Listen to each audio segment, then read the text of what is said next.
नहीं दो जहां में मिसाले मोहम्मद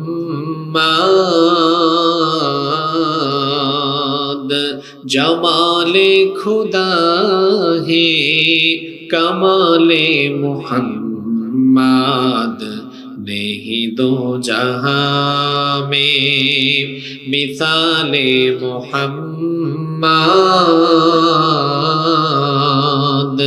जमाले खुदा है कमाले मोहम्मद हृदय मोहम्मद अल्लाहुम्मा सय्यिदीना मौलाना मुहम्मद व अला आलिहि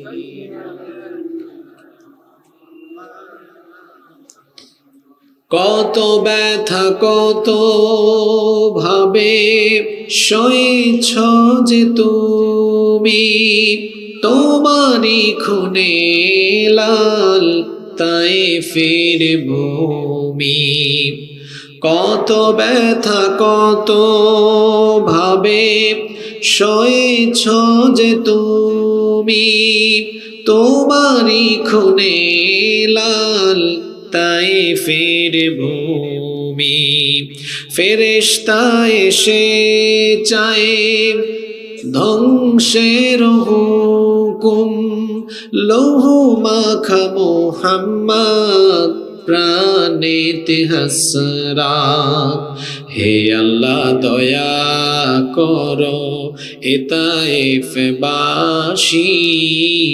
ওরা চিনেনি তো আমি যে মুহাম্মদ হৃদয়ে মুহাম্মদ আল্লাহুম্মা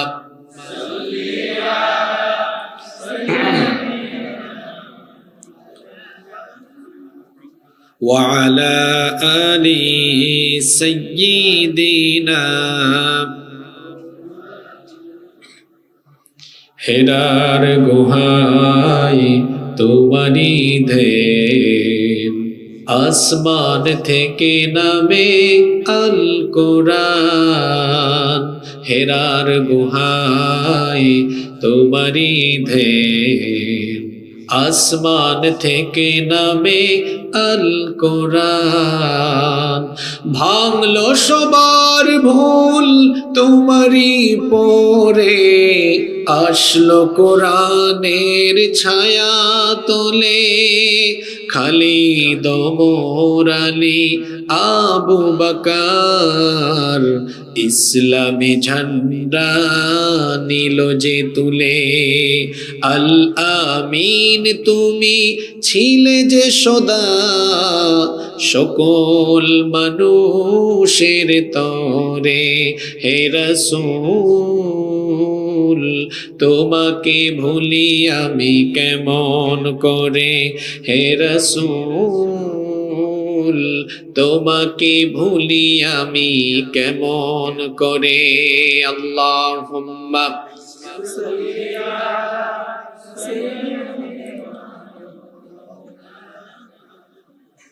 وعلى آل سيدنا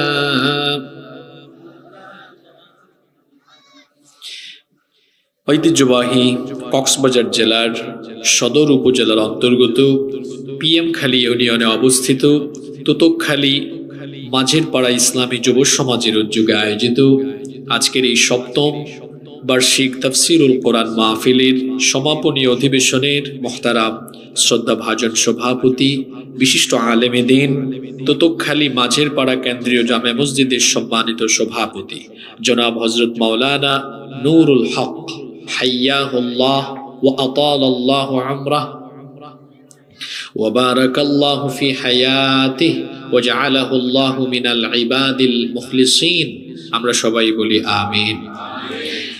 আজকের মাহফিলের প্রধান আকর্ষণ যিনি এতক্ষণ আমাদেরকে আল্লাহর কালাম সুললিত কণ্ঠে তেলাওয়াত করে শুনিয়েছেন, বাংলাদেশের গৌরব, বাংলাদেশের রত্ন, আন্তর্জাতিক খ্যাতিসম্পন্ন কারি মাহাদুল কিরাআহ বাংলাদেশ এর সম্মানিত পরিচালক এবং আন্তর্জাতিক কোরআন তিলাওয়াত সংস্থা ইকরা এর সম্মানিত সভাপতি, আমাদের শ্রদ্ধাভাজন, আমাদের প্রিয় এবং ভালোবাসার মানুষ ফদিলাতুশ শেখ আহমদ বিন ইউসুফ আল আজহারি হাফিজাহুল্লাহ ওয়া রাআহ ওয়া নাফাআল্লাহু বিহিল উম্মাহ। আমরা শেখের জন্য দোয়া করছি, আল্লাহ তাআলা তার কণ্ঠের মধ্যে আরো বেশি বারাকা দান করুন। আরো আসতে বলেন আমিন। আপনারা শেখ আহমদ বিন ইউসুফ আল আজহারির জন্য আপনারা তাকে পেয়ে খুশি না বেজার? তো খুশির আওয়াজ কি ছোট হলে ভালো হয় না বড় হলে ভালো হয়? তা আমরা দোয়া করছি আল্লাহ তাআলা তাকে নেক হায়াত দান করুন এবং এই কণ্ঠের মধ্যে আল্লাহ আরো বেশি বারাকা দান করুন। আমরা বলি আমিন। আজকের মাহফিলে বক্তব্য রেখেছেন বিশিষ্ট আলেমে দ্বীন, বিশিষ্ট ইসলামী চিন্তাবিদ ও শিক্ষাবিদ, অসংখ্য আলেমের উস্তাদ, শাহরবিল আনোয়ারুল উলুম কামিল মাদ্রাসা এর সম্মানিত উপাধ্যক্ষ, আমাদের শ্রদ্ধাভাজন জনাব মাওলানা শফিউল হক জিহাদি সাহেব হাফিজাহুল্লাহ ওয়া রাআহ ওয়া আতালাল্লাহু উমরাহ ওয়া নাফাআল্লাহু বিহিল উম্মাহ ওয়া তাকাব্বালাল্লাহু জুহুদাহু লিখিদমাতিদ দ্বীন। আমরা সবাই বলি আমিন। আজকের মাহফিলে আরো বক্তব্য রেখেছেন মাওলানা সালামতুল্লাহ আশরাফি, মাওলানা সলিমুল্লাহ। আল্লাহ তাআলা সকলকে হায়াতান তাইয়্যিবা সিহহাতান কুল্লিয়া দান করেন, ইলমে আমলে আল্লাহ আমাদেরকে তারাক্কি দান করেন। আমরা সবাই বলি আমিন। উপস্থিত হযরত উলামায়ে কেরাম, উপস্থিত আছেন মঞ্চে এবং মঞ্চের ডানে বামে এই এলাকার সম্মানিত এবং বিশিষ্ট ব্যক্তিবর্গ, আমার সামনে বসা এই এলাকা, পার্শ্ববর্তী এবং দূর দূরান্ত এলাকা থেকে আগত দিনদার, ইমানদার, কোরআন প্রেমিক সম্মানিত মুরব্বিয়ানে আযম, যুগে যুগে আল্লাহর জমিনে আল্লাহর দ্বীন প্রতিষ্ঠায় যারা অগ্রসেনানীর ভূমিকা পালন করেছেন, আমার কলিজার টুকরা প্রিয় যুবক, তরুণ এবং ছাত্র ভাইয়েরা, পর্দার আড়াল থেকে শ্রবণরতা সম্মানিতা মায়েরা, বোনেরা, উপস্থিত মিডিয়ার প্রিয় কর্মী এবং সাংবাদিক ভাইয়েরা, প্রিয় তুতকখালী, পিএম খালি তথা আমার প্রিয় কক্সবাজারবাসী, অনারা বেগুন কেনাসন মাশাআল্লাহ, আমাদের সবাইকে সুস্থতার সাথে বাঁচিয়ে রেখে আজকের এই সুন্দর, বরকতময়, নান্দনিক এবং জান্নাতি এই আয়োজনে আমাদেরকে শামিল হওয়ার তৌফিক যিনি দান করেছেন, গলার আওয়াজ বড় করে সবাই বলেন তো তিনি কে? সেই মহান রবের জন্য হৃদয়ের সবটুকু ভালোবাসা, আবেগ, অনুভূতিকে উজাড় করে দিয়ে খুশি মনে প্রাণবন্ত আওয়াজে উচ্চ কণ্ঠে কালিমাতুশ শুকর আদায় করে আমরা সকলেই পড়ছি আলহামদুলিল্লাহ।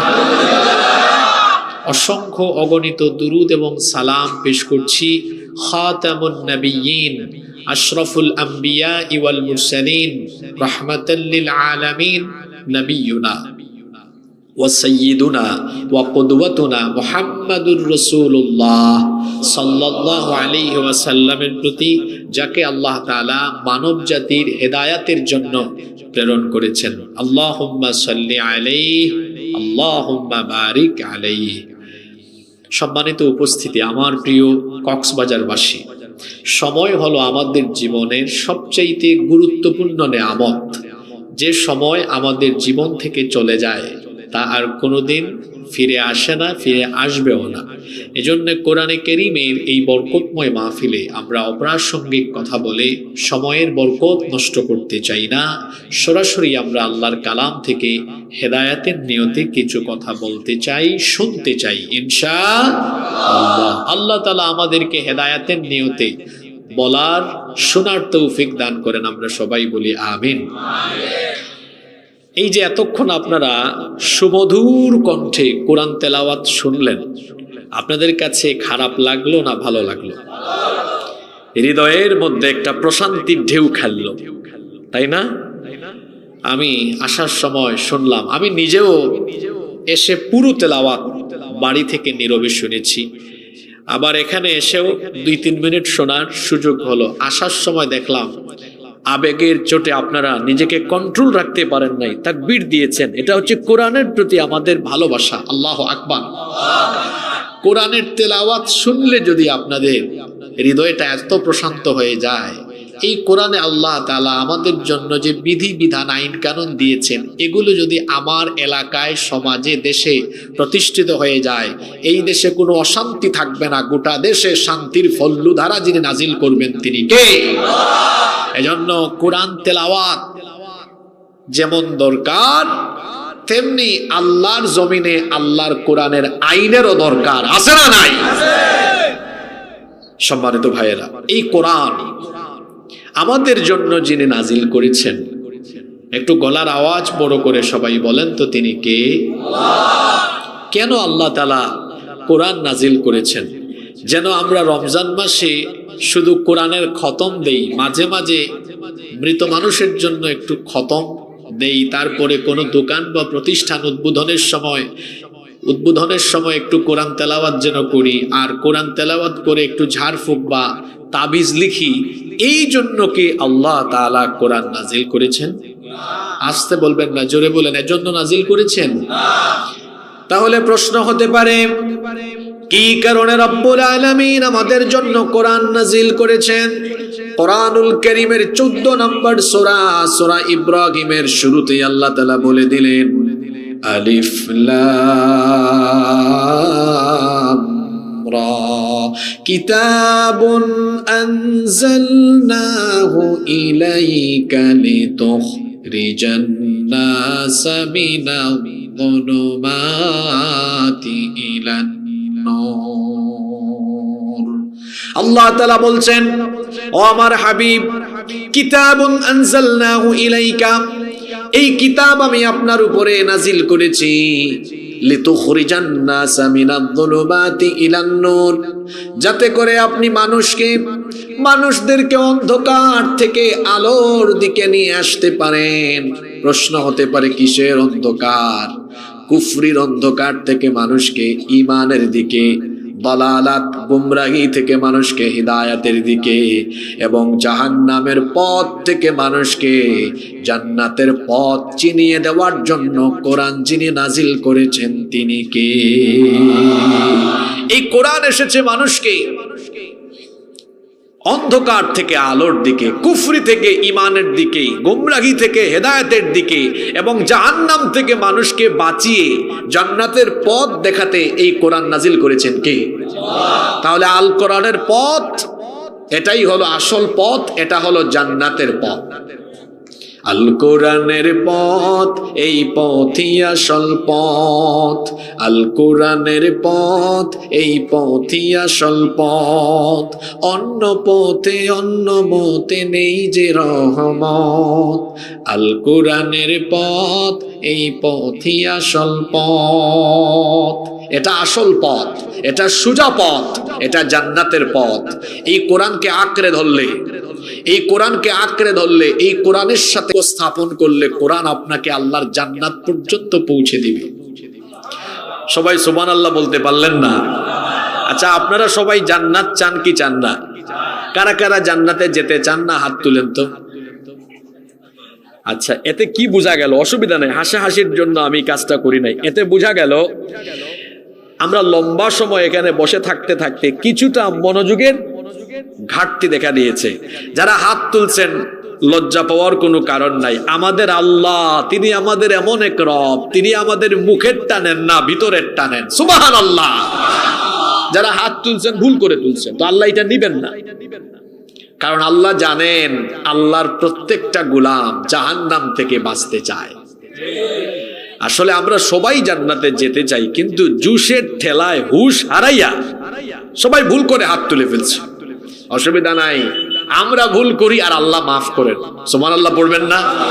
আচ্ছা বলেন তো, আমাদের ভুলের পরিমাণ, গুনাহের পরিমাণ যত বেশি, আল্লাহর দয়ার পরিমাণ কি তার থেকে কম না আরো বেশি?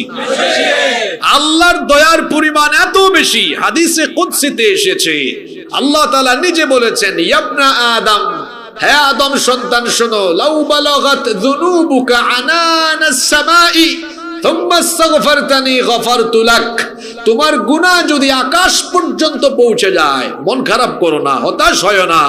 তুমি এই গুনাহের জন্য লজ্জিত হয়ে আমার রহমতের দুয়ারে আসো, কারণ তোমার গুনাহ আকাশ পরিমাণ হলেও আমার দয়া আকাশের উচ্চতার চাইতেও আরো বেশি। তুমি আমার রহমতের দুয়ারে এসে ভিক্ষার হাত তুললে আমি তোমাকে ফেরায় দিব না, সব গুনাহ মাফ করে দিব। আমরা ভুল করলেও অসুবিধা নাই, কারণ আমাদেরকে ক্ষমা করার জন্য গাফফার আছেন। গাফফার, ক্ষমাশীল যিনি, তিনি কে? আচ্ছা, তাহলে এই যে প্রথম প্রশ্ন করে মনোযোগের টেস্ট হলো, কিন্তু শরম পাইয়েন না আপনারা, টেস্ট পরীক্ষায় ফেল করেছে। অনেকে তো আছে টেস্টে ফেল করলো ফাইনালে ভালো করে, আছে না এরকম? দেখবেন বিশ্বকাপের খেলায় বাছাই পড়বে, ভালো খেলতে পারে নাই, কোনো মতে বিশ্বকাপে গিয়েছে, তারপরে আবার বিশ্ব চ্যাম্পিয়ন হয়ে গিয়েছে। হয় কি হয় না? আচ্ছা, তো আমাদের আজকে আলোচনার শুরুতে হয়তো বা আমরা না বুঝে একটু ভুল করে ফেলছি, কিন্তু আমার বিশ্বাস এই কক্সবাজারের মানুষ, এরা কোরআন প্রেমিক, ইসলাম প্রেমিক, আলেম ওলামা প্রেমিক। শেষ পর্যন্ত আমরা মনোযোগের সাথেই আলোচনা শুনে আমরা হেদায়েতের নিয়ত নিয়ে বাড়ি যাব আজকে ইনশাআল্লাহ। তাহলে কোরআন আমাদেরকে জান্নাতের পথ দেখাবে। আমরা কোরআনের কাছে আসলে কোরআন আমাদেরকে কোন জায়গা পর্যন্ত পৌঁছে দিবে? আসতে বলবেন না, জোরে বলেন, কোন জায়গা পর্যন্ত? আপনারা পুরুষ মানুষ না? আচ্ছা, পুরুষ আর মহিলাদের গলার সাউন্ডের একটু পার্থক্য আছে না নাই? নইলে আপনাদের এলাকার মহিলারা বলবে, দেখছো কারবার তুতকখালির, হ্যাঁ আমাদের পুরুষদের কারবারটা কি? তারা তো আওয়াজ দেয় আমাদের মহিলাদের চেয়ে আরো নরম করে। তুতকখালির প্রত্যেকটা মানুষ বীর পুরুষের মতো কথা বলবে। তাহলে বীর পুরুষের মতো একটু আওয়াজ দেন, বলেন তো কোরআন আমাদেরকে কোন জায়গা পর্যন্ত পৌঁছে দিবে? যুবকদের আওয়াজ তো যুবকের মতো হয় নাই, কোন জায়গা পর্যন্ত? জান্নাত। এবার এই জান্নাতে আমরা যেতে চাই কি চাই না? সবাই যেতে চান তো? কারা কারা যেতে চান আল্লাহকে একটু দেখান তো, কারা কারা যেতে চান? মাশাআল্লাহ, মাশাআল্লাহ, আল্লাহ সবাইকে কবুল করেন। এখন হাত নামান। জান্নাত তো আমার আপনার নানার বাড়িও না, মামুর বাড়িও না যে চাইলেই আমি দৌড় মেরে চলে যেতে পারবো। জান্নাতে যাওয়ার জন্য কোরআনের পথ ধরতে হবে, কারণ এই কোরআন এসেছে আপনাকে জান্নাত পর্যন্ত পৌঁছে দিতে। সুবহানাল্লাহ। আপনি যদি কোরআনকে আঁকড়ে ধরেন, এই কোরআন আপনার জন্য সুপারিশ করবে। কোরআন আপনার জন্য আল্লাহর দরবারে সুপারিশ করবে ততক্ষণ আল্লাহ আপনাকে মাফ করে জান্নাতে দিবেন না যতক্ষণ। সুবহানাল্লাহ। তাহলে আমরা সবাই কোরআনের সুপারিশ চাই কি চাই না? কোরআনের সুপারিশ যদি আমরা পেতে চাই, তাহলে আমাদের প্রতি কোরআনের যে দাবি আছে সেই দাবি পূরণ করতে হবে। আমরা যদি কোরআনের এই দাবিগুলো, কোরআনের হক আদায় করতে পারি, ভয়ের কারণ নাই। এই কোরআন আল্লাহর দরবারে আমাদের পক্ষে দাঁড়িয়ে যাবে, বলবে, আল্লাহ তোমার এই বান্দা তো কোরআনওয়ালা, আজকে আমি তার পক্ষে দাঁড়ালাম, উকালতি করব তার পক্ষে, ততক্ষণ তুমি তাকে মাফ করে দিয়ে জান্নাত দিবে না যতক্ষণ। সুবহানাল্লাহ। তাহলে আমরা এই কোরআনের সুপারিশ পেতে চাই কি চাই না? তাহলে কি করতে হবে? কোরআনের হক আদায় করতে হবে। জোরে বলেন তো, কোরআনের কি আদায় করতে হবে? সবাই বলেন না, কোরআনের কি আদায় করতে হবে? এখন প্রশ্ন হলো বাবারা, প্রিয় ভাইয়েরা, কোরআনের হক কি? আমাদের উপরে কোরআনের মোট হক হলো 9টি।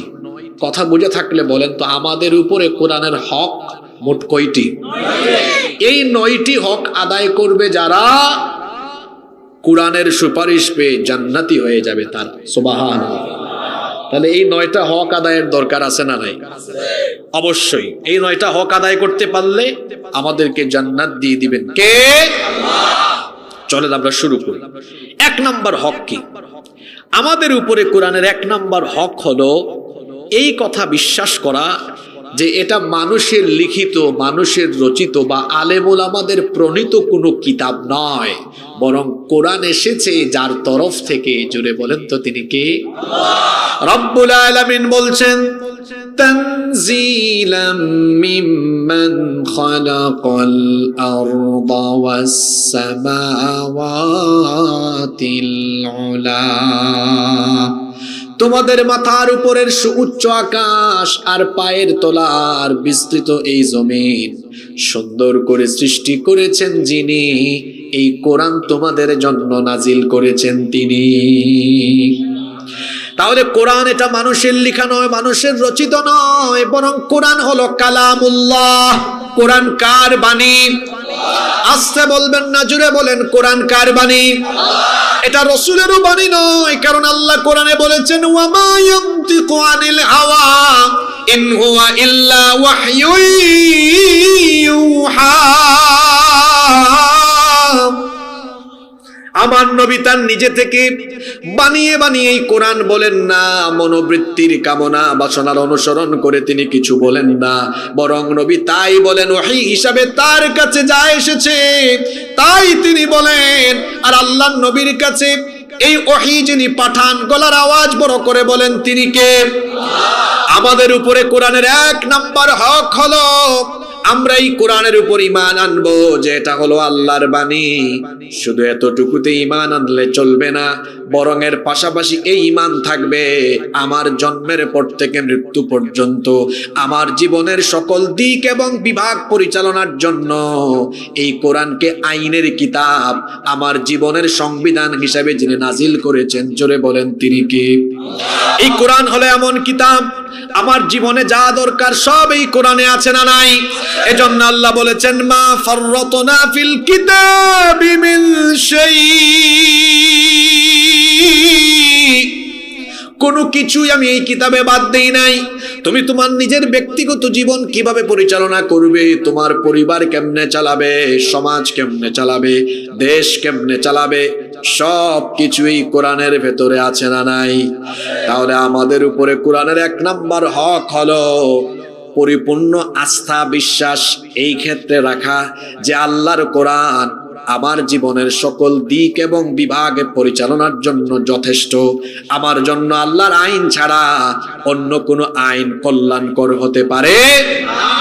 আপনার ইমানে যেন কোনো ত্রুটি বিচ্যুতি না থাকে, কারণ আমার আপনার সমাজে এমন বহু মানুষ আছে যারা কোরআনকে শুধু তেলাওয়াতের কিতাব হিসাবে গ্রহণ করেছে, ঝাড়ফুঁক তাবিজের কিতাব আর খতমের কিতাব হিসাবে গ্রহণ করেছে। তারা এই কোরআনকে সমাজ এবং রাষ্ট্র পরিচালনার সংবিধান হিসাবে গ্রহণ করতে পারে নাই। এই জন্য দেখবেন তারা কোরআনকে তিলাওয়াতে সীমাবদ্ধ রাখে, কিন্তু কোরআনে কারীমের আইন বাস্তব জীবনে তারা মানে না।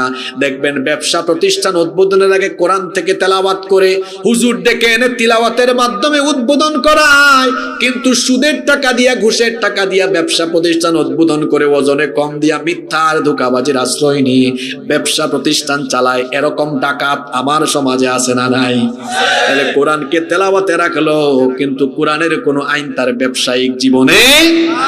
বিবাহ শাদীতে বিয়ের দিন দেখা যায় হুজুর ডেকে এনে বিয়ের খুতবা দেয়, আর হুজুর খুতবা পড়তে গিয়ে কোরআনের আয়াত তেলাওয়াত করেন, কিন্তু সেই বিয়ে বাড়িতে আগের রাতে গায়ে হলুদের নামে নারী পুরুষ একত্রিত হয়ে অশ্লীল নাচ গান বাজনার আয়োজন করেছে, আবার বিয়ের পরে কোরআন বিরোধী অনেক কাজও করেছে। আবার দেখা যায় ওই বিয়েতে কোরআনও তেলাওয়াত হয়, আগে পরে কোরআন বিরোধী কাজও হয়। এইরকম আমার সমাজে আছে না নাই? সংসদ অধিবেশন আরম্ভ হওয়ার আগে কোরআন থেকেই তেলাওয়াত হয়, কিন্তু কোরআন তেলাওয়াতের পরে যেই সংসদের অধিবেশন আরম্ভ হয় ওই সংসদেই আবার কোরআন বিরোধী আইন পাশ হয়। এই রকম করে মুসলমান কোরআনকে তিলাওয়াতে সীমাবদ্ধ রেখে জীবনের সব জায়গায় কোরআনের বিরুদ্ধাচরণ করে যারা মুসলিম নয়, ইমানদার নামের খাঁটি মুনাফিক হলো তারা। এইরকম ইমান আনলে চলবে না। ইমান এনেছে কয় শুধু তিলাওয়াত করো, খতম করো। তার নেতা নেত্রীর জন্য দেখা যায় তিলাওয়াত করায়, খতম করায়, আবার লম্বা লম্বা বক্তব্য দেয়, বলে কোরআনের সাথে রাজনীতির কোনো সম্পর্ক নাই। যে বলবে কোরআনের সাথে রাজনীতির সম্পর্ক নাই, ওই বেটার ইমান নাই। তাকে আবার নতুন করে ইমান আনতে হবে, কারণ কোরআনের ভেতরে কোনো কিছু বাদ নাই, সব এই কোরআনে আছে না নাই? আমার আপনার উপরে কোরআনের এক নম্বর হক হলো এটা বিশ্বাস করা যে আমার জীবনের সবকিছু এই কোরআনে আছে না নাই? জোরে বলতে হবে আছে না নাই? এই বিশ্বাস কি আপনাদের আছে? জোরে বলেন আছে? নাম্বার 2, মিলান তো দেখি আজকে কয়টা আছে আর কয়টা নাই। আমাদের প্রতি কোরআনের 2 নাম্বার হক, 2 নাম্বার অধিকার, 2 নাম্বার দাবি হলো আল্লাহর এই কিতাবকে বিশুদ্ধভাবে তিলাওয়াত করতে জানা। কোরআনে কারীমে সর্বপ্রথম যে শব্দ নাজিল হয়েছে সেটা কি নামাজের আয়াত? আপনারা আমার কথা বুঝেন নাই? কোরআনের সর্বপ্রথম যে শব্দ নাজিল হয়েছে সেটা কি নামাজের ব্যাপারে? সেটা কি রোজার ব্যাপারে, যাকাতের ব্যাপারে, হজের ব্যাপারে? না, প্রথমে নাজিল হয়েছে এই কিতাব পড়ার ব্যাপারে। আপনারা এই শব্দটা জানেন, বলেন না প্রথম নাজিল হওয়া শব্দটা কি? ইকরা। সবাই বলেন প্রথম নাজিল হওয়া শব্দটা কি? কেউ চুপ থাকবেন না, বলেন প্রথম নাজিল হওয়া শব্দটা কি? ইকরা। ইকরা শব্দের অর্থ কি? রিড, পড়ো। তাহলে আল্লাহ তাআলা কোরআনের প্রথম শব্দ নাজিল করে আপনাদেরকে, আমাদেরকে কি আদেশ দিলেন? এই কিতাব কি করতে? জোরে বলতে হবে, কি করতে? এখন কেমনে পড়বেন? আপনার যেমনে মন চায় তেমন করে? জোরে বলেন, যেভাবে ইচ্ছা তেমন করে? আচ্ছা, আপনি যদি বাংলা বিশুদ্ধভাবে প্রমিত বাংলা বলতে না পারেন, ফেরেশতা কি গুনাহ লিখবে নাকি? আপনারা আমার কথা বুঝেন না? মনে করেন আপনি প্রমিত বাংলা বলতে যাই আটকায় যান, মাঝে মাঝে কিছু চিটাঙ্গা ভাষাও ঢুকে যায়, তো কোনো অসুবিধা আছে? ফেরেশতা কোনো গুনাহ লিখবে? হয়তো অন্য ডিস্ট্রিক্টের মানুষ শুনে কি করবে? একটু হাসবে। যেমন আপনাদের বাড়ি কক্সবাজারে, এই কক্সবাজার চট্টগ্রামের ভাষা, আমার বাড়ি সিলেটে, সিলেটের ভাষা, বাংলাদেশে এই দুই অঞ্চলের মানুষের ভাষা খুব সাংঘাতিক। যদি এই দুই অঞ্চলের মানুষ কথা বলে, বাকিরা ব্যাককলের মতো তাকায় থাকবে, কি বলে? চট্টগ্রামে কক্সবাজারে আসতে বলবে বাজি কেনা সোগমাসনি হড়ে, বাড়ি হড়ে, তাই না? অন্যরা বুঝবে না এটা।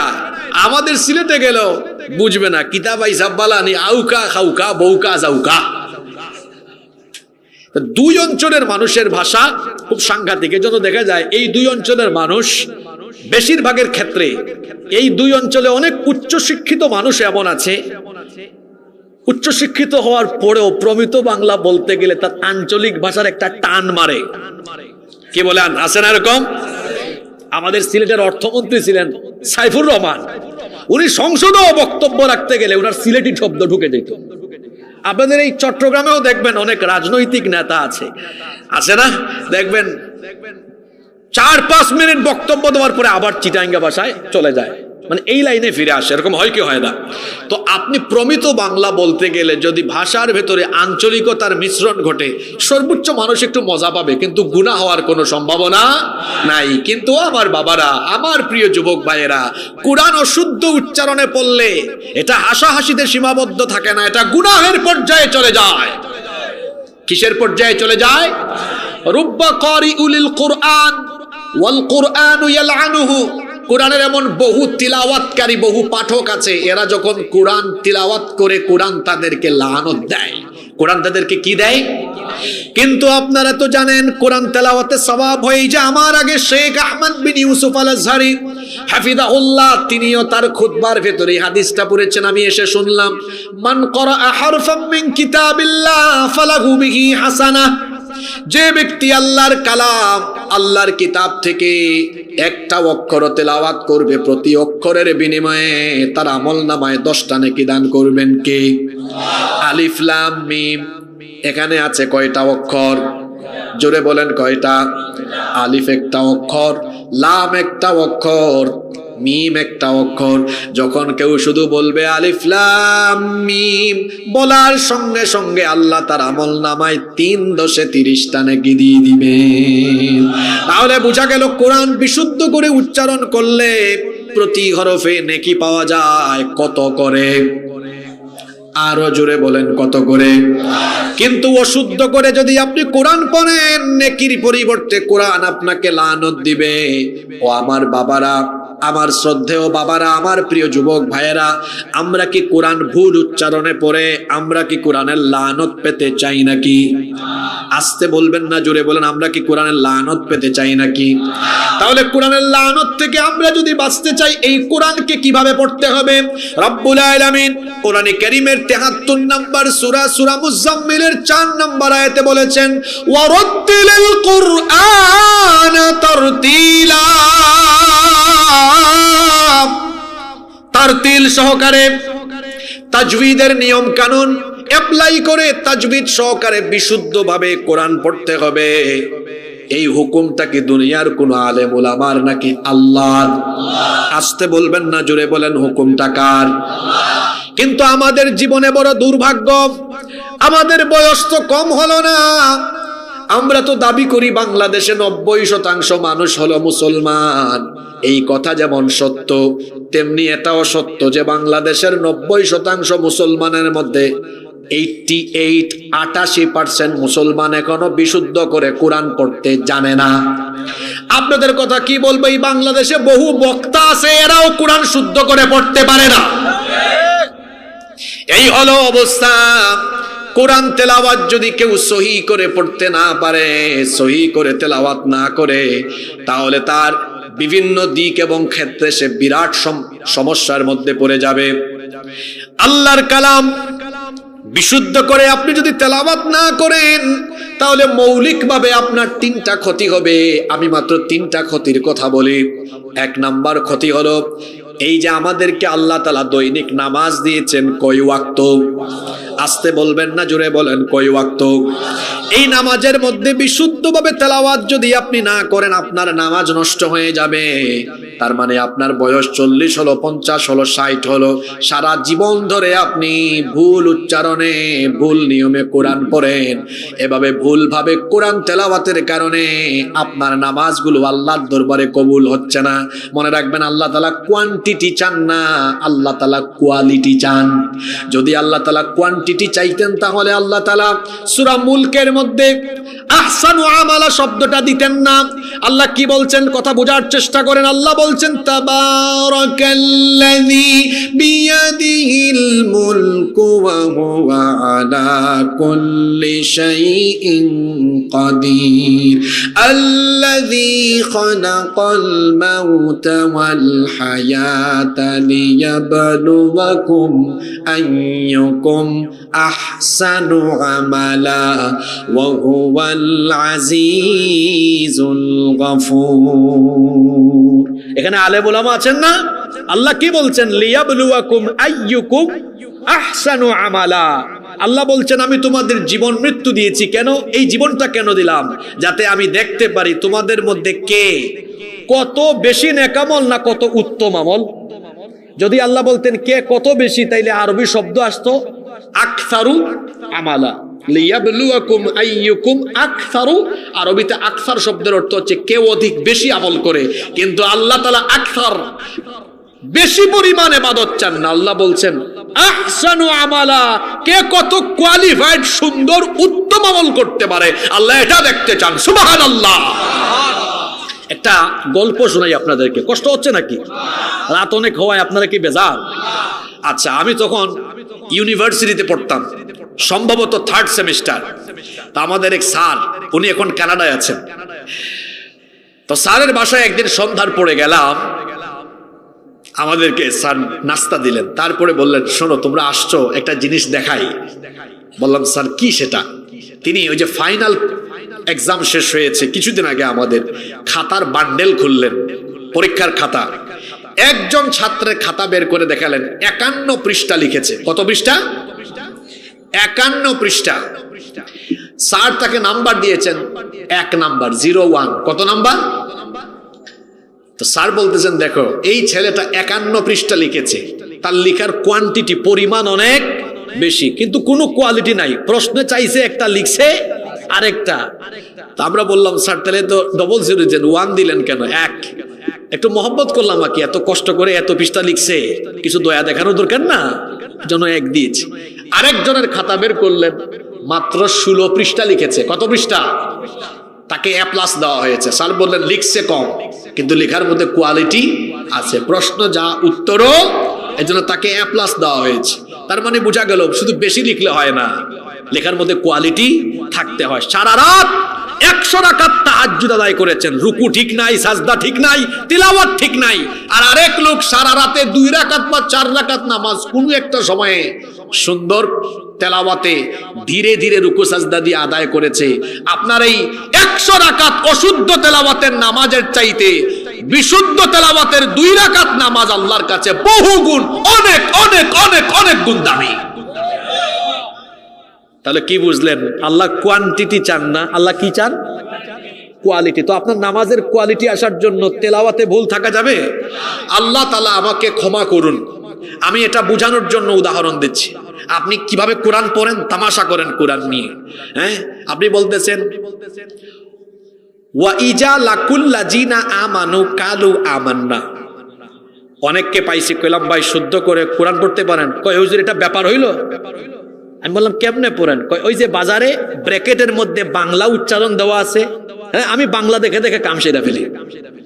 এখন বলেন বাংলা উচ্চারণ দেখে দেখে কোরআন পড়লে জীবনেও কোরআনের প্রতিটা অক্ষরের মাখরাজের হক আদায় হবে?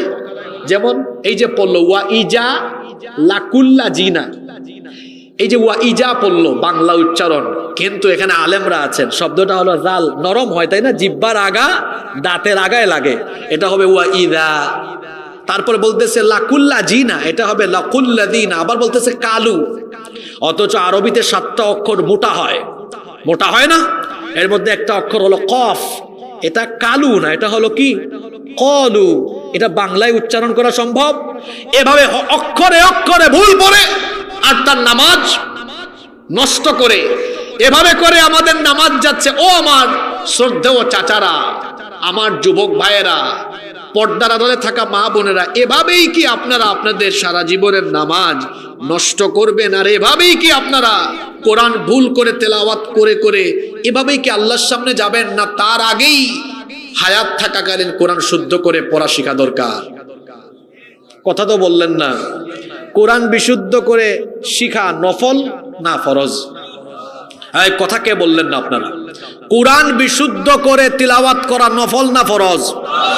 নফল না ফরজ? ও আ ক খ এবিসিডি শিখবেন, পরে আলিফ বা তা থা শিখবেন সবার আগে। কিন্তু আপনারে কেমন জীবন? হ্যাঁ, বয়স তো কম হইল না, আপনি তো আউযুবিল্লাহ বিসমিল্লাহ শুদ্ধ করে পড়তে পারেন না। এভাবেই কি আল্লাহর দরবারে চলে যাবেন? এভাবেই যদি আল্লাহর দরবারে চলে যান, ভয়ঙ্কর পরিণতি, ভয়ঙ্কর পরিস্থিতির সম্মুখীন আপনাকে হতে হবে। কাল কিয়ামতের কঠিন দিনে নাজাত পাওয়ার জন্য, জান্নাত পাওয়ার জন্য আমার আপনার প্রিয় নবীর সুপারিশের দরকার আছে না নাই? আমরা সবাই নবীর সুপারিশ, নবীর শাফায়াত চাই কি চাই না? কারা কারা চান না দেখি হাত তুলেন। মাশাআল্লাহ, মনোযোগ আছে এখন, আলহামদুলিল্লাহ পড়েন। তাহলে কিয়ামতের ময়দানে আমার আপনার নবীর সুপারিশের দরকার আছে। কিন্তু শোনেন ও আমার বাবারা, আমার প্রিয় যুবক তরুণ ভাইয়েরা, ছাত্র ভাইয়েরা, আমরা যদি কোরআন না শিখে এইভাবে দুনিয়া থেকে চলে যাই, আমরা যদি হাসরের মাঠে দাঁড়াই, আল্লাহর নবীর সুপারিশ থেকে আমরা বঞ্চিত হয়ে যাব। কারণ আল্লাহ তাআলা কোরআনে কারীমের 25 নম্বর সূরা, সূরা ফুরকানের 30 নম্বর আয়াতে বলছেন, ওয়া ক্বালার রাসূলু ইয়া রাব্বি ইন্না কওমি ইত্তাখাযু হাযাল কুরআনা মাহজুরা। রাসূল সেদিন কিছু লোকদের ব্যাপারে আল্লাহর দরবারে অভিযোগ করে বলবেন, ইয়া রাব্বি, হে রব, ইন্না কওমি ইত্তাখাযু হাযাল কুরআনা মাহজুরা, নিশ্চয়ই আমার উম্মতের এই মানুষগুলো কোরআনকে পরিত্যাগ করেছে, আমিও তাদেরকে পরিত্যাগ করলাম। রাসূল যদি বলেন আমি এই লোকটাকে পরিত্যাগ করলাম, তার থেকে মুখ ফিরায় নিলাম, তার কোনো বাপ আছে নাকি তাকে আর জান্নাতে নেওয়ার? বলেন, কথা বলছেন না কেন? আজকের কথাগুলো কি মাথায় ঢুকে? ঢুকতেছে? ঢুকতেছে? ভালো করে শুনেন, এইভাবে জীবন নষ্ট করবেন না। কোরআন না শিখে দুনিয়া থেকে যায়েন না। কবরে, আখিরাতে, কবরের আগে দুনিয়াতে, দুনিয়াতে কবরে, আখিরাতে, সব জায়গায় লাঞ্ছনা গঞ্জনা শাস্তির সম্মুখীন হবেন। কোরআন না শিখে কবরে যাইয়েন না, কবরের মাটি আপনার সাথে ভালো আচরণ করবে না।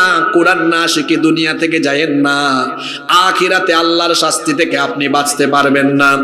খুব ভালো করে শুনেন, কোরআনুল কারীমের 20 নম্বর সূরা, সূরাতুত তাহা এর 124 নম্বর আয়াত থেকে আল্লাহ বলছেন, ওয়া মান আ'রাদা আন যিকরি ফাইন্না লাহু মাঈশাতান দানকা ونحشره يوم القيامة أعمى আল্লাহ তাআলা বলছেন যারা আমার উপদেশ সম্বলিত এই কিতাব থেকে মুখ ফিরিয়ে নিবে ফাইন্না লাহু মাঈশাতান দানকা আমি তাদের জীবনকে সংকীর্ণ করে দিব। মুফাসসিরিনে কেরাম এই মাঈশাতান দানকার ব্যাখ্যায় দুইটা অর্থ দিয়েছেন। এক নাম্বার অর্থ দ্বারা দিয়েছেন ওই ব্যক্তির জীবনকে সংকীর্ণ করে দিবেন, রিজিককে সংকীর্ণ করে দিবেন, তার জীবন থেকে সুখ শান্তি কেড়ে নেবেন। বলেন তো সুখ শান্তি দেওয়ার মালিক যিনি, জুড়ে বলেন তিনি কে? টাকা পয়সা ক্ষমতা দিয়ে সুখী হওয়া যায় না। কত মানুষ আছে, টাকা আছে, গাড়ি আছে, বাড়ি আছে, সুন্দরী বউ আছে, কিন্তু রাতে ঘুমাইতে পারে না, টেনশনেরও কমতি নাই। আবার অনেকে আছে টাকা পয়সা কম, আলু ভর্তা ডাল ভাত খায়, কিন্তু রাতের বেলা বিছানায় গেলেই ঘুম চলে আসে, ঘুমও আছে শান্তিও আছে। বোঝা গেল সুখ শান্তি টাকা পয়সা সম্পদ গাড়ি বাড়ি নারী দিয়ে হয় না, বরং সুখ শান্তি আসে যার তরফ থেকে। জোরে বলেন তিনি কে? সেই আল্লাহ বলছেন শোনো বান্দা, তুমি যদি তোমার জীবন থেকে কোরআনকে তুমি মাইনাস করো, কোরআন যদি না শিখো, কোরআন যদি না বুঝো না মানো, আমি আল্লাহ তোমার জীবনের সুখ শান্তি কেড়ে নিব। আল্লাহ যদি কারো সুখ শান্তি কেড়ে নেন, ওই ব্যক্তি কি জীবনে আর সুখী হতে পারবে নাকি? যারা কোরআন শিখবে না এদের শাস্তি হলো দুনিয়ায় আল্লাহ শাস্তি দিবেন, এরা কখনো সুখী মানুষ হতে পারবে না। মাঈশাতান দানকার ব্যাখ্যায় মুফাসসিরিনে কেরাম দুই নাম্বার ব্যাখ্যা দিয়েছেন, ওই ব্যক্তির কবরের জীবনটাকে সংকীর্ণ করে দিবেন কে? ও আমার বাবারা, আমার ভাইয়েরা, আমাদের জীবনটা হলো এমন, এই জীবনের নাই কোনো ওয়ারেন্টি, নাই কোনো গ্যারেন্টি। কে কখন আমরা দুনিয়া থেকে চলে যাব আমরা কেউ জানি না। বলেন তো আমরা কে কখন কোন দিন কোন সময় মারা যাব এইটা কি আমরা জানি নাকি? এমনও তো হতে পারে আজকের রাত আমার আপনার জীবনের শেষ রাত হয়ে যেতে পারে কিনা? জোরে বলেন পারে কিনা? আহারে কত মানুষ সুস্থ স্বাভাবিক হঠাৎ করে মারা যায়, এই রকম চিত্র সমাজে আছে না নাই? আমরা কবরে চলে যাব। এই যে তুতকখালিতে আপনি এত সুন্দর বাড়ি বানিয়েছেন, এটা আপনার বাড়ি নয়, কবরস্থানের কবর হলো আপনার আসল বাড়ি। এই কবরে আমাকে আপনাকে সবাইকে যেতে হবে। কোরআন না শিখে ওই কবরে যাইয়েন না। 3.5 হাত সংকীর্ণ কবর আপনার জন্য জাহান্নামের গর্তে পরিণত হয়ে যাবে যদি এভাবে আপনি কোরআন না শিখে কবরে চলে যান। আপনাকে রেখে যখন মানুষ চলে আসবে, 3.5 হাত এই সংকীর্ণ কবর আপনার জন্য আরো বেশি সংকীর্ণ হয়ে যাবে। দুই দিকের মাটি আপনাকে এমন ভাবে চাপ মারবে, এক পাশের পাজর গিয়ে অন্য পাশের পাজরে এভাবে ঢুকে যাবে। আল্লাহু আকবার। কবরেও শান্তি পাবেন না, আল্লাহর তরফ থেকে শাস্তি। আবার ইসরাফিল আলাইহিস সালাম যেদিন সিংহায় ফুৎকার দিবেন, কিয়ামতের সেই দিন মানুষ যখন কবর থেকে উঠবে, যারা কোরআন না শিখে দুনিয়া থেকে বিদায় নিবে, আল্লাহ তাআলা বলছেন এদেরকে আমি এমন শাস্তি দিব, ওয়া নাহশুরুহু ইয়াউমাল কিয়ামাতি আমা, এদেরকে আমি অন্ধ অবস্থায় কিয়ামতের দিন হাসরের ময়দানে একত্রিত করব। জোরে বলেন তো যারা কোরআন শিখবে না, হাসরের মাঠে কবর থেকে তাদেরকে উঠানো হবে কোন অবস্থায়? সবাই বলেন কোন অবস্থায়? অন্ধ অবস্থায়। এরা যখন অন্ধ অবস্থায় হাসরের মাঠে উঠবে, তারা তখন আল্লাহকে বলবে, ক্বালা রাব্বি লিমা হাশারতানি আমা ওয়া ক্বাদ কুনতু বাসীরা। তারা বলবে, হে রব, তুমি আমাকে অন্ধ করে দিয়েছো কেন? আমার বাড়ি তো কক্সবাজার ছিল, আমি তো অন্ধ ছিলাম না, দুনিয়াতে যখন ছিলাম চোখে দেখতাম, চশমাও লাগতো না, পরিষ্কার চোখে দেখতাম, তুমি আজ আমাকে কেন অন্ধ করে দিয়েছো? আল্লাহ তাআলা তখন বলবেন, কাযালিকা আতাতকা আয়াতুনা ফানাসিতাহা ওয়া কাযালিকাল ইয়াউমা তুনসা। দুনিয়াতে তুমি যখন ছিলে, আমার দেওয়া এই চক্ষু দিয়ে সব দেখতে পারলা, কুরআন চোখে পড়লো না। তুমি দুনিয়াতে আমার কিতাব কুরআনকে যেমন ভুলে গিয়েছিলে, আজ হাসরের মাঠে তোমার মতো গোলামকেও আমি আল্লাহ ভুলে গেলাম। ইন্না লিল্লাহি ওয়া ইন্না ইলাইহি রাজিউন। আচ্ছা বলেন তো, আল্লাহ যদি কাউকে বলেন আমি তোমাকে ভুলে গেলাম, ওই ব্যক্তির মুক্তি পাওয়ার, ক্ষমা পাওয়ার, জান্নাতে যাওয়ার আর কোনো উপায় আছে? জোরে বলেন, আছে? তাইলে আমরা কি আল্লাহর ক্ষমা, নবীজির সুপারিশ পেতে চাই না? সবাই বলেন, আমরা আল্লাহর ক্ষমা, আল্লাহর জান্নাত, নবীর সুপারিশ চাই কি চাই না? সবাই চান, কিন্তু চাইলেও যেটা করা দরকার সেটা করতে রাজি না। তাহলে যেটা করতে হবে সেটা হলো বিশুদ্ধ কোরআন না শিখে দুনিয়া থেকে যাওয়া যাবে। সামনে রমজান শরীফ আসতেছে। রমজানকে কিসের মাস বলা হয়? কোরআনের মাস। শাহরু রমাদান শাহরুল কোরআন, এটা কোরআন নাজিলের মাস। জোরে বলেন তো, রমজান কিসের মাস? সবাই বলেন না, কিসের মাস? কোরআনের মাস। আসুন না এই রমজান মাসে আমরা কোরআন তেলাওয়াত বিশুদ্ধ করে শেখার সংকল্প করি। এই এলাকার যুবক ভাইদেরকে আমি অনুরোধ করে যাব। গত 2 বছর আগে আমি একবার টেকনাফে নীলায় ছাত্রদের একটা মাহফিলে গিয়েছিলাম। কলেজের ছাত্ররা মাহফিলের আয়োজন করেছিল। আমি তাদেরকে বলে এসেছিলাম, এই এলাকায় একটা কোরআন শিক্ষা কেন্দ্র চালু করেন। এই এলাকায় অনেক আলেম ওলামা আছেন না? হ্যাঁ, আলেম ওলামাদেরকে দিয়ে এটা পরিচালনা করার, যাতে ঘরে ঘরে মানুষ বিশুদ্ধ কোরআন শিখতে পারে। নারীদের জন্য আলাদা করে ব্যবস্থা করেন। এই ছেলেরা আমার এই আবেদন রাখলো। পরবর্তী বছর তারা আমাকে বলল, হুজুর, এই একটা কোরআন শিক্ষা কেন্দ্র চালু করার পরে শত শত যুবক, শত শত বয়স্ক চাচারা বিশুদ্ধ কোরআন শিখতে পেরেছেন। আলহামদুলিল্লাহ।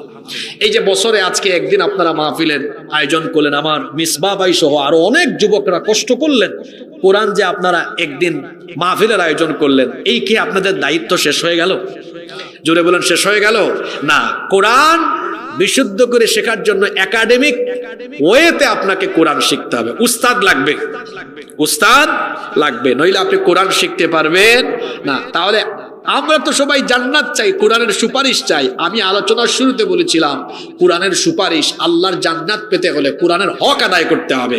আর আমাদের উপরে কোরআনের 2 নম্বর হক হলো কোরআনকে বিশুদ্ধ করে তেলাওয়াত শিখতে হবে। আসুন না আমরা এই সিদ্ধান্ত নেই যে আমরা যা ভুল করার করে ফেলেছি এতদিন। অনেকে এখনো আমরা শিখি নাই, লজ্জা নাই, জ্ঞান অর্জনে, শিক্ষা অর্জনে কোনো কি নাই, লজ্জা নাই। আল্লাহ রসুলের অনেক সাহাবীরা ইসলাম গ্রহণ করেছেন 25, 30, 35, 40, 42, 45 বছর বয়সে, কিন্তু কোরআন তারা শিক্ষা করেছেন এই বয়সে। লজ্জা পেয়েছেন? জোরে মানে লজ্জা পেয়েছেন? কোন কোন সাহাবী কোরআনের এত মজা পাইছেন, কোরআন শিখতে গিয়ে জুড়ে জুড়ে চিল্লায় চিল্লায় পড়তেন। ওই যে আব্দুল্লাহ জুলবাজাদাইনের ঘটনা আপনারা জানেন, চিল্লাই চিল্লাই কোরআন পড়তেন, বাকিদের ডিস্টার্ব হইতো। এসে বলতেন তারা, আল্লাহর নবী সে যে কোরআন এত জুড়ে জুড়ে পড়ে, আমাদের তো ডিস্টার্ব হয়। আল্লাহ রসুল বললেন, চুপ করো তোমরা, তাকে জুড়ে জুড়ে চিল্লাইয়া কোরআন পড়তে দাও, কারণ কোরআন তেলাওয়াতে সে মজা পায়, তার ইমানের উপরও দাম আছে। সুবহানাল্লাহ। কোরআন তেলাওয়াতে মজা আছে না নাই? এই যে আমার আগে তেলাওয়াত হলো, 30-40 মিনিট শুনলেন, খারাপ লাগলো না মজা লাগলো? কারণ তিনি শুদ্ধভাবে, বিশুদ্ধভাবে, বিশুদ্ধ রেওয়ায়াতে কোরআন তেলাওয়াত করেছেন বলে শুনতে মজা আছে। তা আমাদের উপরে কোরআনের 2 নম্বর হক হলো আমরা বিশুদ্ধ করে কোরআন শিখব। এই সিদ্ধান্ত আজকে কি আমরা সবাই একসাথে নিতে পারি? ইনশাআল্লাহ। আওয়াজ তো ছোট হলো। আমরা বিশুদ্ধ করে কোরআন শিখবো তো? তো যারা বিশুদ্ধ করে কোরআন শিখি নাই, রাগ করবেন না আপনারা। তার মানে আমি আপনি এখনো 2 নম্বর হক ও কোরআনের আদায় করতে পারি নাই, জান্নাতে যাওয়ার আশা করে বসে আছি। আমি তো আগেই বলেছি, কোরআনের প্রথম শব্দ হলো ইকরা, পড়ো, পড়তে হবে। পড়ালেখা ছাড়া ভালো মুসলমান হওয়া যায়? 3, আমাদের উপরে কোরআনের 3 নম্বর হক হলো, আপনি বিশুদ্ধ করে কোরআন তেলাওয়াত শেখার পরে এবার আপনার উপর কোরআনের হক, কোরআনের অধিকার, দাবি হলো আপনি এবার বেশি বেশি কোরআন তিলাওয়াত করবেন, কোরআন তেলাওয়াত শুনবেন। কারণ কোরআন তেলাওয়াত করলে পরে মনের দুশ্চিন্তা থাকে না, টেনশন থাকে না। সকল দুশ্চিন্তা, পেরেশানি, টেনশন যিনি দূর করে দেন, জোরে বলেন তিনি কে? এজন্য বিপদে মুসিবতে পড়লে বেশি বেশি কোরআন তেলাওয়াত করবেন। মন খারাপ হলে কোরআন তেলাওয়াত করতে বসে যাবেন, দেখবেন অন্তরের মধ্যে প্রশান্তি ফিল করবেন। যখন আপনার মনটা খারাপ লাগে, ওযু করে কোরআন তেলাওয়াতে বসে যান, দেখবেন অন্য রকম একটা প্রশান্তি আপনার অন্তরে যিনি তৎক্ষণাৎ নাজিল করে দিবেন তিনি কে? আর কোরআন তেলাওয়াত করলে মানুষের ঈমান বাড়ে না কমে? ওয়া ইযা তুলিয়াত আলাইহিম আয়াতুহু যাদাতহুম ঈমানা, যখন মুমিনদের সামনে কোরআন তেলাওয়াত করা হয় তাদের ঈমান আরো বাড়ে। এজন্য ঘরের মধ্যে বেশি বেশি কোরআন তেলাওয়াত করবেন। আল্লাহর নবী বলেছেন, লা তাজআলু বুয়ুতাকুম মাকাবির, তোমাদের ঘরকে তোমরা কবর বানিয়ে ফেলো না, ঘরের মধ্যে বেশি বেশি কোরআন তেলাওয়াত করো। যে ঘরের মধ্যে কোরআন তেলাওয়াত হয় যত বেশি, সেই ঘরে আল্লাহর রহমত এবং বরকত আসে কম না বেশি? তা আমাদের ঘরের মধ্যে আমরা রহমত এবং বরকত চাই কি চাই না? এজন্য আমি আপনাদেরকে সহ মা বোনরা সহ সবাইকে অনুরোধ করব, প্রত্যেক দিন ফজরের নামাজ আদায় করার পরে আমাদের বাড়িতে যেন কোরআন তেলাওয়াত হয়। কারণ ফজরের পরে যখন এই বাড়িতে কোরআন তেলাওয়াত হবে, এই বাড়িতে কোনো শয়তান থাকতে পারবে না, শয়তান জিন ভূত আস্তানা করতে পারবে না। যেই বাড়িতে কোরআনের তেলাওয়াত হবে সেই বাড়িতে আল্লাহর রহমত থাকবে। বেশি বেশি করে বাড়িতে কোরআন তেলাওয়াত করবেন। যেই বাড়িতে কোরআন তেলাওয়াত হয় সেই বাড়িতে শয়তান থাকতে পারে না, শয়তান সেই বাড়ি থেকে পালিয়ে যায়। আল্লাহু আকবার। আর যেই বাড়িতে কোরআন তেলাওয়াত হয় না ওই বাড়িতে জিন ভূত শয়তানের আস্তানা থাকে। এই জন্য বাড়িকে আমরা নিরাপদ, শান্তিময় এবং আল্লাহর রহমত এবং বরকতওয়ালা একটি বাড়ি যদি আমরা পেতে চাই, সেই বাড়ির মধ্যে আমরা কোরআন তেলাওয়াত করব কম না বেশি? আসতে বলবেন না, জোরে বলেন, কম না বেশি? তাহলে আমাদের উপর কোরআনের 3 নম্বর হক হলো কোরআন বিশুদ্ধ করে শেখার পরে বেশি বেশি তেলাওয়াত করা এবং শোনা। কোরআন তেলাওয়াতের পাশাপাশি বেশি বেশি কোরআন তেলাওয়াত শুনবেন। অনেকে আছে গান শুনে সময় কাটায়। জিজ্ঞেস করলাম, ভাই গান শোনার কোনো? কয় হুজুর একটু বিনোদন নেই। বিনোদনের জন্য গান শুনবেন না, ইউটিউবে গিয়ে কোরআন তেলাওয়াত শুনবেন। কারণ কোরআন তেলাওয়াত শুনলে আপনার অন্তরটাকে যিনি নরম করে দিবেন, অন্তরটাকে যিনি প্রশান্ত দিয়ে ভরপুর করে দিবেন তিনি কে? আমাদের উপরে কোরআনের 4 নম্বর দাবি হলো, যখন আপনি কোরআন বিশুদ্ধ করে শিখলেন, তেলাওয়াত করেন, এবার 4 নম্বর, এবার আপনার কত নম্বরে আসলাম? 4। এবার আপনার 4 নম্বর হক হলো, 4 নম্বর দাবি হলো, এবার আপনি আপনার অধীনস্থদেরকে কোরআন শিক্ষা দেওয়ার ব্যবস্থা করবেন। আপনার ছেলে আপনার মেয়ের জন্য কোরআন শিক্ষা এর ব্যবস্থা করে দেওয়ার দায়িত্ব হলো আপনি বাবা হিসাবে, আপনার মা হিসাবে আপনাদের ছেলে মেয়েকে আপনারা সবার আগে কোরআন শিক্ষা দিবেন। একটা ছেলে বা একটা মেয়ে যখন ছোট্ট থাকে, শিশু অবস্থায়, সবার আগে তাকে কোরআন শিক্ষা দিতে হবে। মুসলমানের সন্তান সবার আগে কোরআন শিখবে, ইংরেজি শিখবে, বিজ্ঞান শিখবে, সবই দরকার আছে। কারণ দুনিয়াতে চলতে গেলে সব বিষয় সম্পর্কে জ্ঞান থাকার দরকার আছে না নাই? কিন্তু সবার আগে যেই জ্ঞান, যেই শিক্ষা সন্তানকে দিতে হবে, সেই শিক্ষা হলো কোরআনের শিক্ষা। জোরে বলেন, কিসের শিক্ষা? কোরআনের শিক্ষা যদি সন্তানকে প্রথমে দেন, এরপরে এই সন্তান যদি ডাক্তার হয়, ইঞ্জিনিয়ার হয়, লয়ার হয়, ব্যারিস্টার হয়, কোনো অসুবিধা নাই, এটা আল্লাহওয়ালা হবে, দিনের পথে থাকবে। কিন্তু কোরআন যদি শিক্ষা না দেন, কোরআন শিক্ষার অভাবে দেখা যাবে এটা ডাক্তার হলেও কসাই ডাক্তার হবে, ইঞ্জিনিয়ার হলেও দেখা যাবে কোরআনের শিক্ষার অভাব থাকার ফলে রডের জায়গায় বাঁশ ঢুকায়া দিবে। এজন্য সবার আগে সন্তানকে কি শিক্ষা দিতে হবে? সবাই বলেন, কি শিক্ষা দিতে হবে? আপনার সন্তানকে কোরআন শিক্ষা দেন। এই সন্তান যখন বিশুদ্ধ করে কোরআন তেলাওয়াত করবে, বিশুদ্ধ নিয়মে নামাজ আদায় করবে, আপনি দুনিয়া থেকে যাওয়ার আগে যদি আপনি দেখেন আপনার সন্তান 5 ওয়াক্ত নামাজে যায়, বাড়িতে তেলাওয়াত করে, আপনার সন্তানের জবানের তেলাওয়াত যদি আপনার নিজের কানে শোনেন, এত প্রশান্তি লাগবে, এত ভালো লাগবে। আপনার সন্তান আপনাকে ইনকাম করে বছরে 1 কোটি টাকা দিলে যত আনন্দ লাগবে, আপনার সন্তানের তেলাওয়াত আপনি নিজের কানে শুনলে তার থেকে আরো বেশি ভালো লাগবে। ভালো লাগবে না খারাপ লাগবে? আপনি যখন মারা যাবেন, কোন আলেমকে এনে আপনার জানাজা দেওয়া লাগবে না। আপনার নিজের সন্তান যখন জানাজায় দাঁড়িয়ে যাবে, বলেন তো সেই জানাজার চিত্র অন্যরকম হবে কি হবে না? একজন আলেম যখন এসে আপনার জানাজায় ইমামতি করবেন, ওনার চক্ষু দিয়ে পানি বের হবে না, কিন্তু আপনার নিজের সন্তান যখন আপনার জানাজায় দাঁড়িয়ে যাবে, জানাজার নামাজের প্রতিটা তাকবীর দেওয়ার সময় তার কলিজা ফেটে যাবে, চক্ষু থেকে মনের অজান্তে পানি বের হয়ে যাবে। আপনার এই কোরআনওয়ালা নেককার সন্তান, তার চোখের পানির এত দাম আল্লাহর কাছে, বঙ্গোপসাগরের পানি দিয়ে প্রশান্ত আর আটলান্টিক মহাসাগর, এমনকি দুনিয়ার সব সাগর আর মহাসাগরের পানি দিয়ে জাহান্নামের আগুন নেভানো যাবে না। কিন্তু আপনার কোরআনওয়ালা সন্তানের চোখের পানির এত দাম আল্লাহর কাছে, আপনার এই সন্তান যখন চক্ষু থেকে 2 ফোঁটা পানি বের করবে, এই পানি নাকের ডগায় আসার আগে 2 ফোঁটা চোখের পানি দিয়ে আল্লাহ আপনার জন্য জাহান্নামের আগুনকে চিরদিনের জন্য নিভাইয়া দিবে। এই জন্য এইরকম সন্তান আমরা চাই কি চাই না? আরো জোরে বলেন, চাই কি চাই না? তাহলে বলেন তো, আমরা সন্তানদেরকে সবার আগে কি শিক্ষা দিব? জোরে বলেন, কি শিক্ষা দিব? শেখ আহমদ বিন ইউসুফ আল আজহারীর মা বাবা কত সৌভাগ্যবান, শেখ মাওলানা শফিউল হক জিহাদি সাহেবের মা বাবা কত সৌভাগ্যবান যে তাদের সন্তান কোরআনওয়ালা হয়েছে। আল্লাহু আকবার।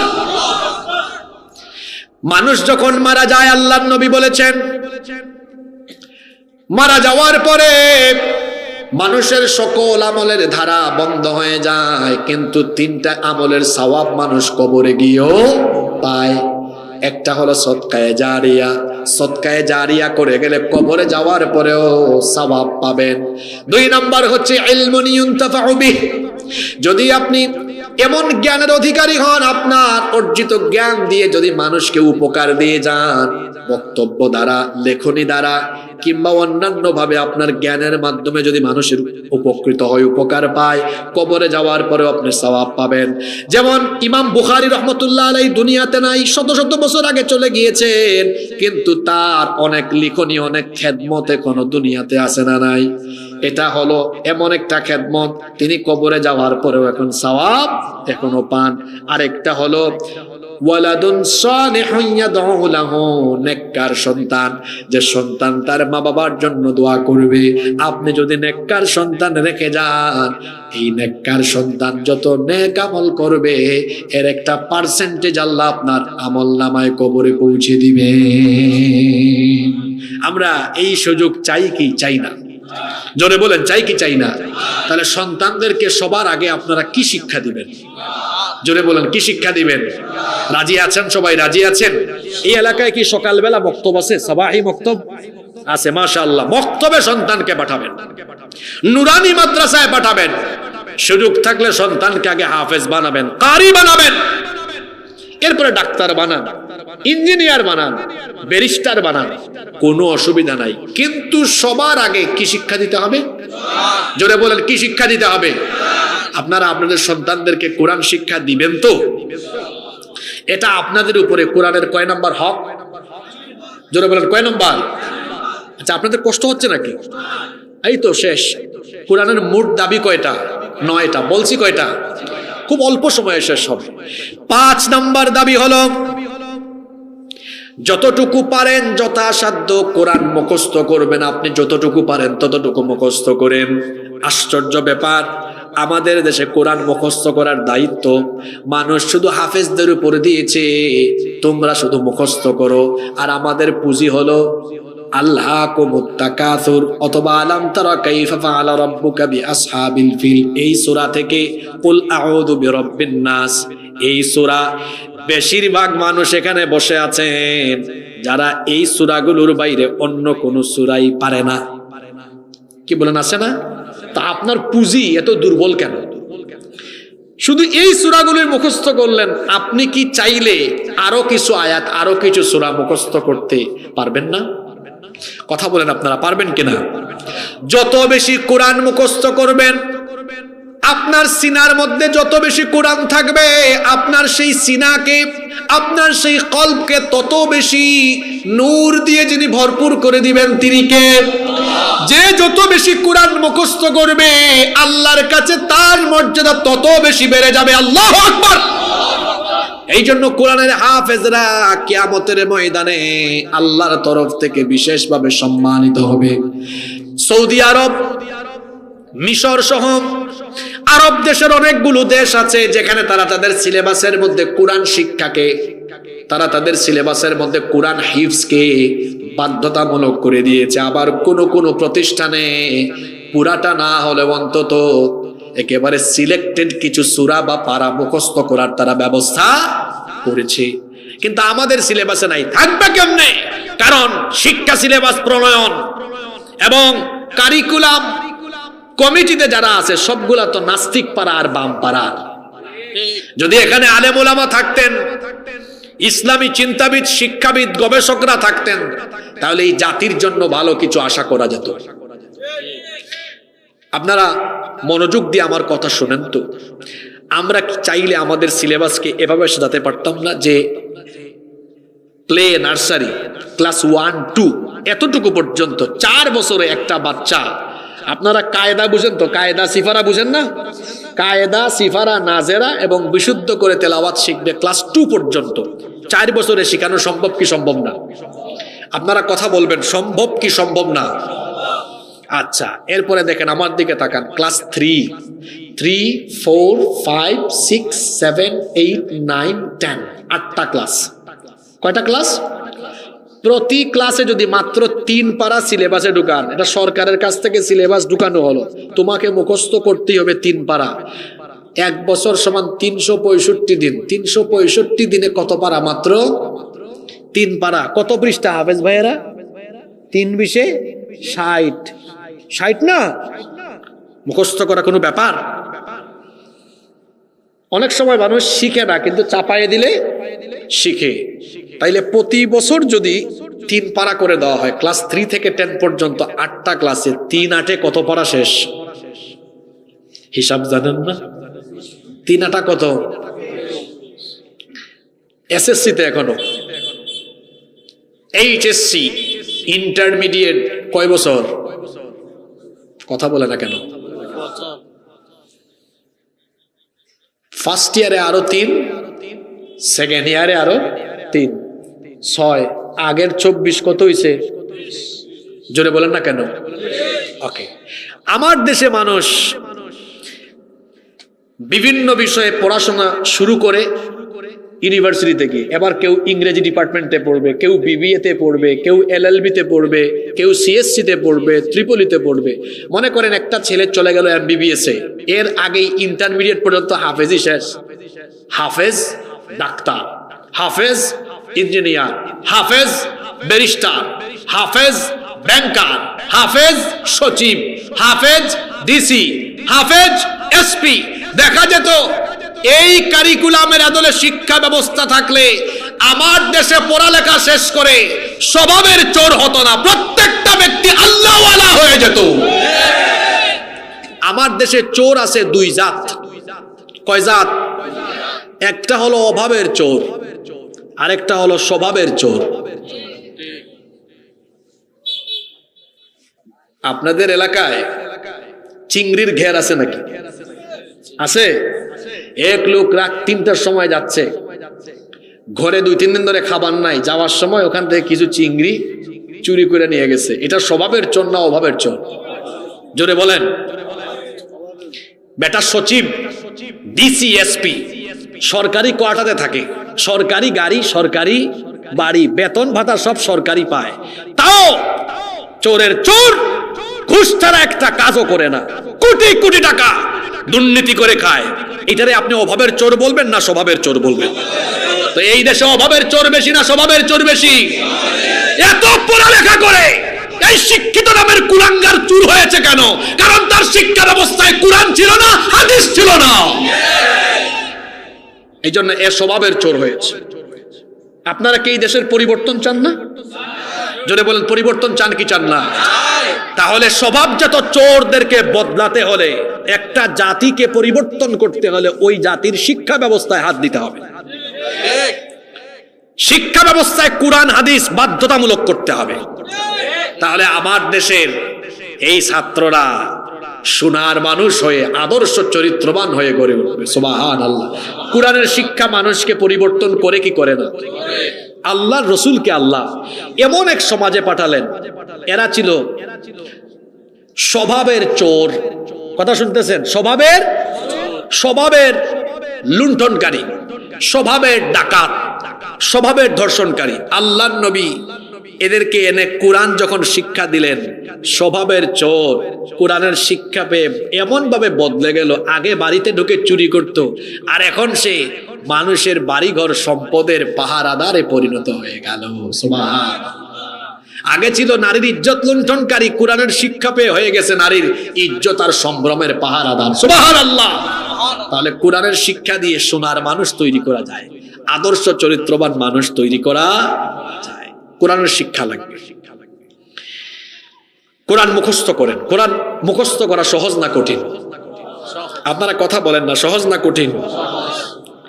ইউনিভার্সিটির একটা ছাত্রকে আনেন, তোমার যে এতগুলা বই, একটা বই শুরু থেকে শেষ পর্যন্ত মুখস্থ শোনাইতে পারবে? 10 বছরের একটা বাচ্চা হাফেজি মাদ্রাসা থেকে আনেন, বাবা তুমি কি এই কোরআন শরীফ পুরাটা মুখস্থ শোনাইতে পারবে? কি মনে হয়? ও দাওয়াত দিবে, 25-26 দিন পরে রমজান মাস আসতেছে, আপনি আসিয়েন প্রথম তারাবিতে, প্রথম পৃষ্ঠা শুরু করব, শেষ তারাবিতে আপনাকে শেষ আয়াত আমি শোনায় দিব। সুবহানাল্লাহ। তো কোরআন মুখস্থ করা সহজ না হইলে এত বড় কোরআন 30 পারা মুখস্থ করে সিনায় রাখতে পারতো? আপনারাও পারবেন। শিখেন না, কোরআন মুখস্থ করেন। একটা কৌশল দিয়ে যাই, কষ্ট হচ্ছে আপনাদের? 30 পারার প্রথম সূরাটা ধরেন, সূরার নাম কি? সূরা নাবা। একদিনে এক আয়াত মুখস্থ করা সহজ না কঠিন? আজকে এক আয়াত মুখস্থ করেন। আম্মা ইয়াতাসাআলুন, সারাদিন জপেন, আগামীকাল আর এক আয়াত পড়েন। আনিন নাবাইল আযীম, সারাদিন জপেন, পরের দিন আরেক আয়াত শিখেন। আল্লাযী হুম ফীহি মুখতালিফুন, পরের দিন আরেক আয়াত শিখেন। কাল্লা সায়ালামুন, 4 দিনে হইল কত? 4। পঞ্চম দিন আরেক আয়াত শিখেন। সুম্মা কাল্লা সায়ালামুন, কয় আয়াত হইল? 5 দিনে কয় আয়াত? নামাজের পুঁজি হয়ে গেছে না? ওই দিন থেকে আপনি কোরআনের এই মুখস্থ করা আয়াতগুলো আপনার কাছে গেঁথে রাখার জন্য নামাজে এগুলো তেলাওয়াত করেন। সূরা ফাতিহা শেষ প্রথম রাকাতে পড়েন না? আম্মা ইয়াতাসাআলুনা আনিন নাবাইল আযীমিল্লাযী হুম ফীহি মুখতালিফুন কাল্লা সায়ালামুনা সুম্মা কাল্লা সায়ালামুন। আল্লাহু আকবার। এক রাকাত হয়ে গেল না? কোরআনে আছে 6000+ আয়াত। চেষ্টা করলে আমরা সবাই 1000, 2000, 3000 আয়াত এভাবে চেষ্টা করলে মুখস্থ করতে পারতাম কি পারতাম না? কোরআন যথাসাধ্য মুখস্থ করা, এটাও কোরআনের একটা অন্যতম হক। এই দাবি আমরা পূরণ করতে পারবো তো ইনশাআল্লাহ? নাম্বার 6 নাম্বার, আমাদের উপরে কোরআনের 6 নাম্বার দাবি হলো শুধু তুতা পাখির মতো কোরআন পড়বেন আর মুখস্থ করবেন, এটা আপনার দায়িত্ব নয়, বরং যা পড়েন তা বোঝারও চেষ্টা করতে হবে। কারণ কোরআন শুধু তেলাওয়াতের জন্য নাজিল হয় নাই।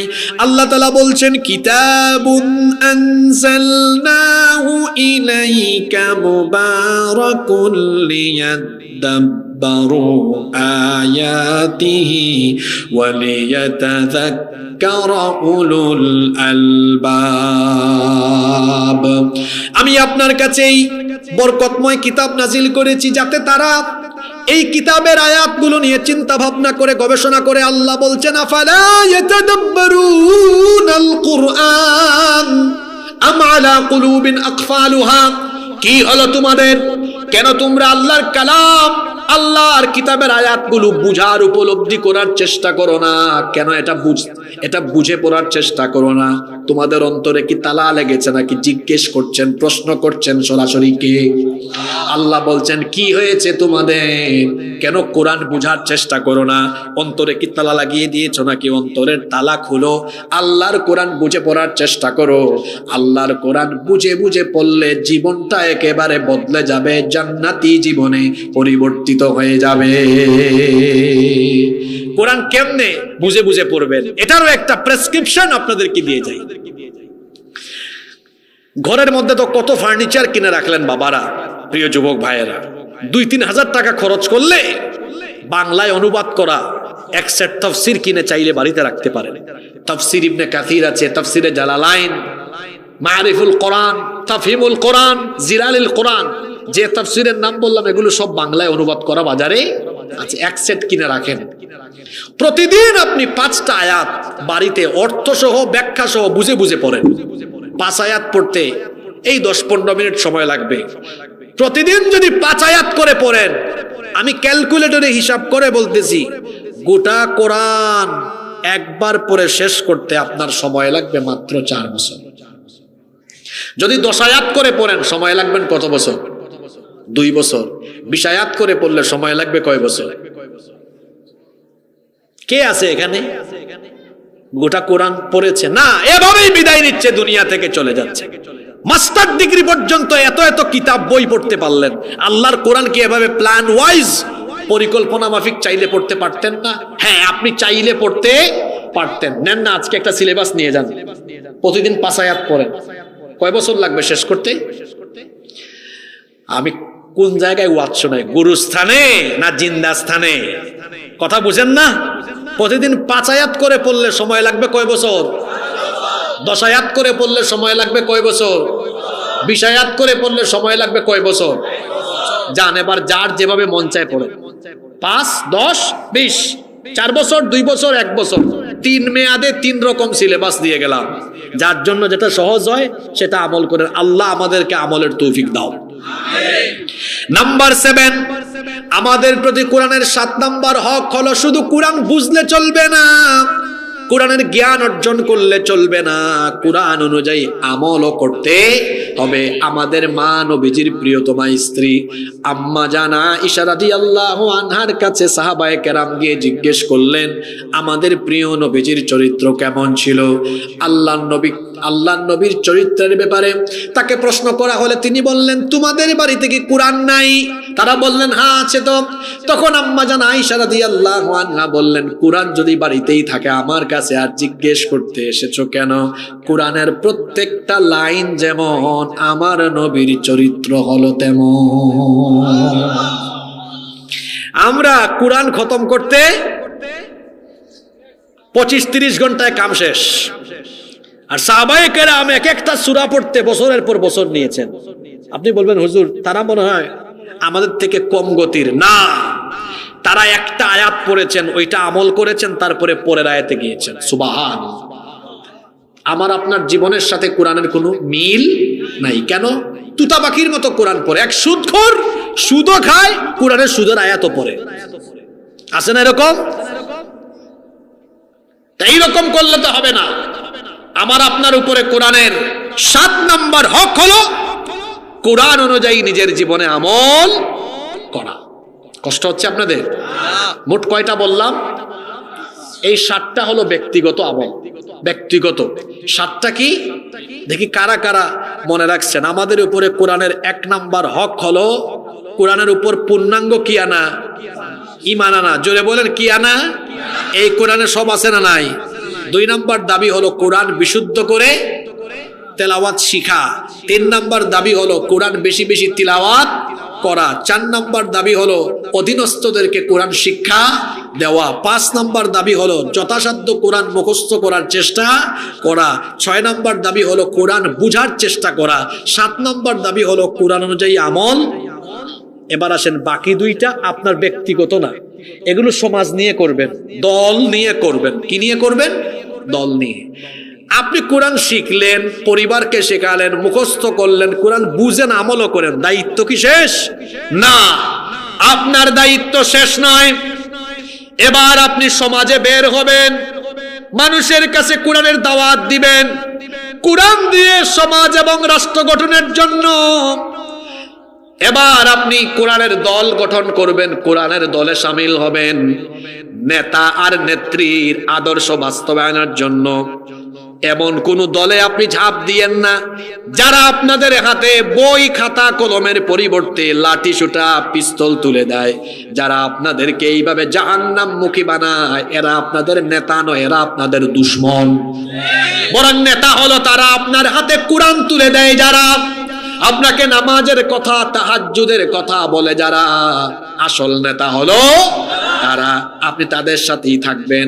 এজন্য আল্লাহ বলেছেন ওয়াল তাকুম মিনকুম উম্মাতুন ইয়াদউনা ইলাল খায়রি ওয়া ইয়ামুরুনা বিল মারুফি ওয়া ইয়ানহাউনা আনিল মুনকার ওয়া উলাইকা হুমুল মুফলিহুন। আর তোমাদের মধ্যে এমন একটি দল হয়ে যাওয়া উচিত, একটা দল এমন থাকা উচিত যারা মানুষদেরকে কল্যাণের দিকে সৎ পথে আদেশ করবে, অসৎ পথে নিষেধ করবে, যারা কোরআন প্রচার করবে, যারা কোরআন দিয়ে সমাজ এবং রাষ্ট্র গঠন করবে বলে এই দাওয়াত সমাজের চতুর্দিকে ছড়িয়ে দিবে, যারা তাদের কথায়, যারা তাদের দাওয়াতে কোরআন প্রচার করে, সেই দাওয়াতের চাইতে, সেই বক্তব্য, সেই কথার চাইতে উত্তম কথা, উত্তম দাওয়াত আর দুনিয়ায় হতে পারে।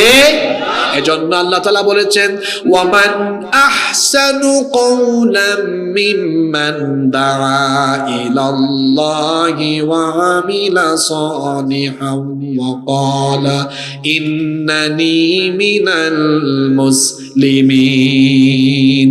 তার কথার চাইতে আর কার কথা উত্তম হতে পারে যে তার কথা দিয়ে মানুষকে আল্লাহর দিকে আহ্বান করে আর যে ঘোষণা দেয় আমি মুসলমানদের একজন।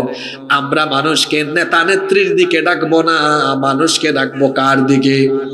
আস্তে বলবেন না, জোরে বলেন, কার দিকে?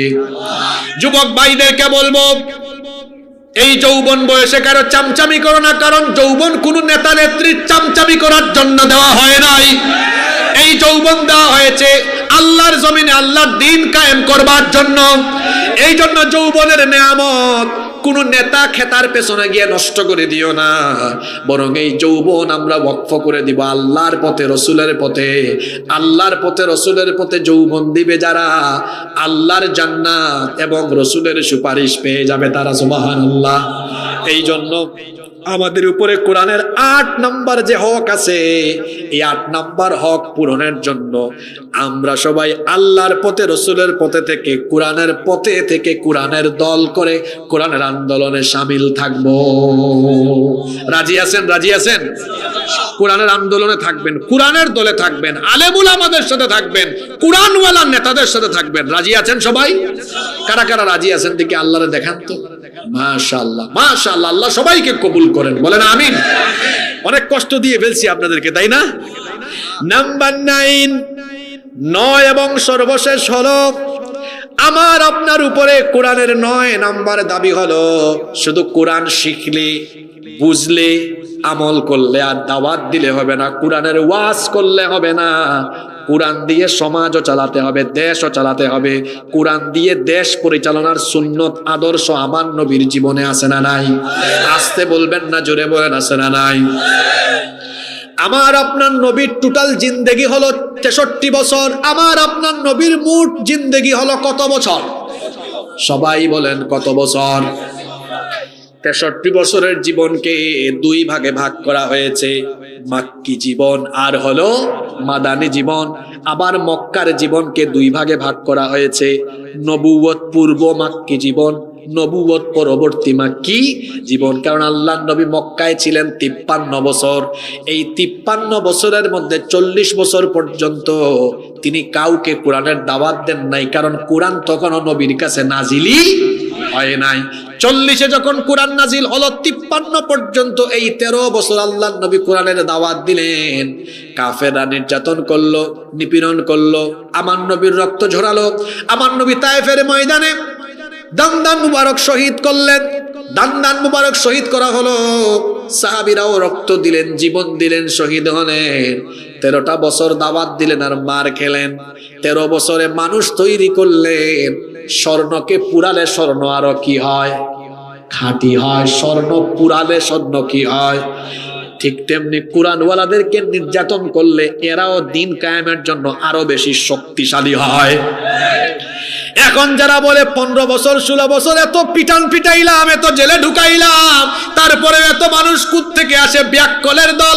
স্বর্ণ পুরালে যেমন খাঁটি হয়, তেমনি কোরআনওয়ালাদেরকে নির্যাতন করলে পরে তারা আরো বেশি উজ্জীবিত হয়।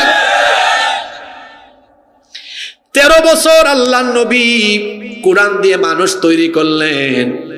মদিনায় গেলেন, জীবনের হায়াতের জিন্দেগির বাদবাকি 10 বছর নবী এবং রাসূল নবুয়ত এবং রিসালাতের দায়িত্ব পালনের পাশাপাশি 10 বছর তিনি মদিনার রাষ্ট্রকে কোরআন দিয়ে রাষ্ট্রপ্রধান হিসাবে, প্রেসিডেন্ট হিসাবে পরিচালনা করলেন। তাহলে আমার নবী রাষ্ট্রপ্রধান, প্রেসিডেন্ট ছিলেন কত বছর? মুখিটা এখন কথা বাইর হচ্ছে না, তাই না? আমার নবী প্রেসিডেন্ট ছিলেন কত বছর? আরো জোরে বলেন, কত বছর? তাহলে রাষ্ট্র চালানো, দেশ চালানোর সুন্নত নবীজির জীবনের ভেতরে আছে না নাই? দেশ চালাতে হবে আল্লাহর আইন দিয়ে, সেটা কোরআনে আছে না নাই? আজকে বাংলাদেশে এমন কিছু মানুষ বের হয়েছে কয় রাজনীতির সাথে কোরআনের কোনো সম্পর্ক। আপনি কোরআনের রাজনীতি করেন না, করেন না, আমাদের কোনো আপত্তি নাই, কিন্তু কোরআনের রাজনীতি নাই এমন কথা বলার কোনো অধিকার আপনার নাই। এত ব্যাককল কেন এখনো? 15 বছর আলেম উলামার সাথে, ইসলামের সাথে, এরপরে ইসলামী দলসমূহের সাথে বেয়াদবি করে এর আগের গোষ্ঠীর কি পরিণতি হয়েছে তা চোখের সামনে এই জাতি দেখেছে। এটা নিজের চোখে দেখার পরেও কেউ যদি এখনো দ্বীন ইসলাম, মুসলমান, কোরআন হাদিস আর ইসলাম, ইসলামী আন্দোলনের বিরুদ্ধে কোনো কথা বলে, কান খাড়া করে শুনে রাখেন। এর আগের স্বৈরাচারী গোষ্ঠী তো হেলিকপ্টারে উঠার চান্স পেয়েছে, কিন্তু ভবিষ্যতে বাংলাদেশে কেউ এমন স্বৈরাচারী আচরণ করলে বাংলাদেশের মানুষ তাদেরকে হেলিকপ্টারে উঠার সুযোগ পর্যন্ত আর দিবে না।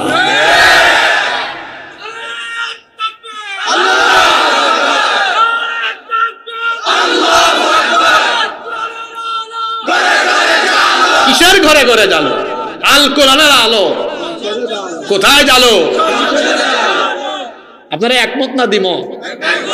বাংলাদেশে 68,000 গ্রাম আছে। এখন 68,000 গ্রামে আমরা 68,000 হুজুর যদি আজকে এক রাতে ওয়াজ করি, আজকে ফজরের নামাজে সবাই চলে যাবে? কথা বুঝেন নাই কেন? আজকে ইনশাআল্লাহ কয়, কি বুঝছেন আপনি? আবার বলি, বাংলাদেশে 68,000 গ্রাম আছে। যদি 68,000 গ্রামে 68,000 হুজুর ওয়াজ করে, এক রাতের ওয়াজে কি আজকে ফজরের নামাজে সবাই চলে যাবে? বলেন যাবে? কিছু যাবে, কিছু যাবে না। এই কোরআনকে ওয়াজের মঞ্চে, মাহফিলের মঞ্চে যেমন রেখেছেন, ওই পার্লামেন্টেও ঢুকায় দেন। ওখান থেকে যখন আইন হবে, নামাজে না গেলে বেতের বাড়ি হবে। আমরা ওয়াজ দিয়ে যেটা করতে পারবো, বেতের বাড়ির ভয়ে দেখবেন আজানের আগেই মসজিদ ভরে গেছে। তাহলে যেটা ওয়াজ দিয়ে হয় না, ক্ষমতা দিয়ে সেটা।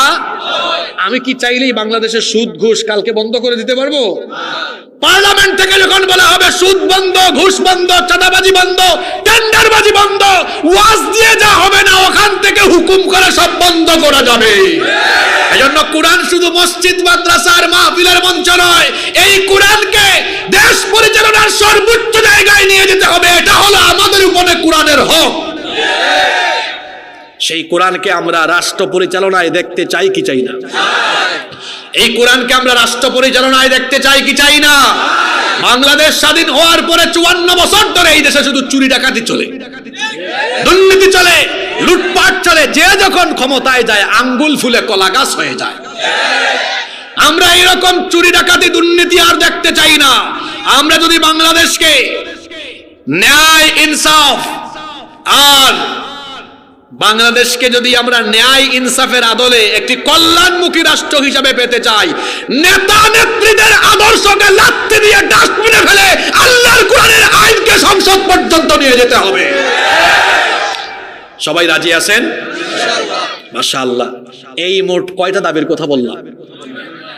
আপনারা স্লো হয়ে গেলেন। ওয়াজ করলাম 1.5 ঘন্টা আমি, আর ক্লান্ত হইলেন আপনারা। আশ্চর্য ব্যাপার। হ্যাঁ, আপনারা খাইয়া আসছেন সবাই? আচ্ছা, রাতে খাইয়া আসেন নাই? কে কে হাত তুলেন তো। তোমারও কাছে নাকি? নাই তো। আসলে খাইয়া আসছে, ভুল করে হাত তুলছে, খায়া দায়ে আসছে। যাই হোক, তাহলে এই কয়টা দাবির কথা বললাম? হ্যাঁ, এই 9টা দাবি পূরণ করলে কোরআন আমাদের জন্য আল্লাহর দরবারে সুপারিশ করবে, আর আল্লাহ খুশি হয়ে আমাদেরকে জান্নাত দিবেন। সুবহানাল্লাহ। দেখি তো আজকের ওয়াজ কি শুনলেন? ঘুমায় ঘুমায় শুনলেন না জেগে জেগে শুনলেন? আমাদের উপরে কোরআনের হক কয়টা? জোরে বলেন, কয়টা? এবার আমি শুধু নাম্বার বলবো আর আপনারা পয়েন্ট বলবেন, পারবেন না? 1 নাম্বার দাবি কি? কোরআনের উপরে 100% ঈমান আনা। তারপরে 2 নাম্বার দাবি হলো সহি শুদ্ধভাবে কোরআন শিক্ষা করা। 3 নাম্বার দাবি হলো, হ্যাঁ বলেন, বেশি বেশি কোরআন তেলাওয়াত করা এবং শোনা। 4 নাম্বার হক হলো অধীনস্থদেরকে কোরআন শিক্ষা দেওয়া। 5 নাম্বার দাবি হলো কোরআন যথাসাধ্য মুখস্থ করা। 6 নাম্বার দাবি হলো কোরআন বুঝার চেষ্টা করা। তারপরে 7 নাম্বার দাবি হলো কোরআন অনুযায়ী আমল। 8 নাম্বার দাবি হলো কোরআনের দলে শামিল হওয়া। নাকি নেতা নেত্রীর দলে? কোথায় যান, কোথায় দৌড়ান? হ্যাঁ, আমরা থাকবো আল্লাহ আর রসুলের দলে, ঠিক কিনা? যেই দলে কোরআন আছে হাদিস আছে ওই দলে আমরা আছি, যেই দলে কোরআন নাই হাদিস নাই এই দলে আমরা। আমি কি কোনো দলের নাম বললাম নাকি? অনেকে আছে এখন বাংলাদেশে আলেম ওলামাদের কথা, কোরআন হাদিসের কথা নিজের গায়ে নিজেই টেনে নেয়। আপনি আপনার উপর টেনে নেন কেন গো? তাহলে আপনার দলে কোরআন ঢুকান, হাদিস ঢুকান, মানুষ আপনার দলে থাকবে। কিন্তু আমরা সত্য কথা বলবোই বলবো, কার গায়ে লাগলো তা দেখার বিষয় নাই। যেই দলে কোরআন নাই হাদিস নাই এই দলের সাথে মুসলমানের সম্পর্ক নাই। নয়, এবং সর্বশেষ হলো এই কোরআনকে আমরা শুধু মসজিদ মাদ্রাসা আর ওয়াজের মঞ্চে না, এইটাকে আমরা সংসদেও দেখতে সবাই চান তো? এই 9টা দাবি পূরণের জন্য কাজ করতে হবে। তার মধ্যে আসেন প্রথম দিকে ফিরে যাই। ঈমান আছে, ঠিক আছে। 2 নম্বর কাজ অনেকের বাকি আছে। আমরা আজকের মাহফিলে সিদ্ধান্ত নিলাম, মিসবাহ ভাইকে আমি অনুরোধ করে যাব, এই এলাকায় একটা কোরআন প্রশিক্ষণ কেন্দ্র আপনারা চালু করুন, যাতে করে যুবকরা, আমার চাচারা, মায়েরা, বোনেরা সবাই কোরআন শিখতে পারেন। কোরআন শিখার পরে তারপরে আপনারা এখানে আরো আপডেট হন, এখানে কোরআন বুঝার একটু চেষ্টা করেন। ওই টাঙ্গাইল জেলার মধুপুর উপজেলায় ওখানে একটা তাফসির কমিটি তারা বানিয়েছে। প্রতি মাসের 4 দিন তারা ধারাবাহিক কোরআনের তফসিরের আয়োজন করে। আমি এই মাহফিলে একটানা কয়েক বছর ধরে যাচ্ছি। তো গত বছর শুনলাম তারা কত 23 না 24 পারা বললো চলে আসছে, মানে এলাকার মানুষকে কোরআনের ধারাবাহিক তাফসির শোনাচ্ছে। যত আলেম ওলামা আছেন আশেপাশের এদেরকে এনে, তো এইভাবে আমরা মানুষের কাছে কোরআনটা পৌঁছাই দিব। বছরে একদিন ওয়াজ করলে কি দায়িত্ব শেষ হয়ে যাবে? না, এভাবে কোরআন প্রচার করতে হবে, মানুষের দুয়ারে দুয়ারে ঘরে ঘরে কোরআন ঢুকায় দিতে হবে। তাইলে এই দেশে শীঘ্রই আরেকটা বিপ্লব হবে, কোরআনের বিপ্লব হয়ে বাংলাদেশে ইসলাম কায়েম হবে ইনশাআল্লাহ। অনেকের জলে ইসলাম কায়েম হলে জবাব হলো মুতু বিগাইযিকুম, তোমার জ্বালা নিয়ে তুমি মরো। মুতু, আল্লাহ শিখিয়েছেন এটা, মুতু বিগাইযিকুম, তোমার জ্বালা পুরা নিয়ে তুমি মরো। ইসলাম কায়েম হবেই হবে ইনশাআল্লাহ। আল্লাহ আমাদেরকে কবুল করেন।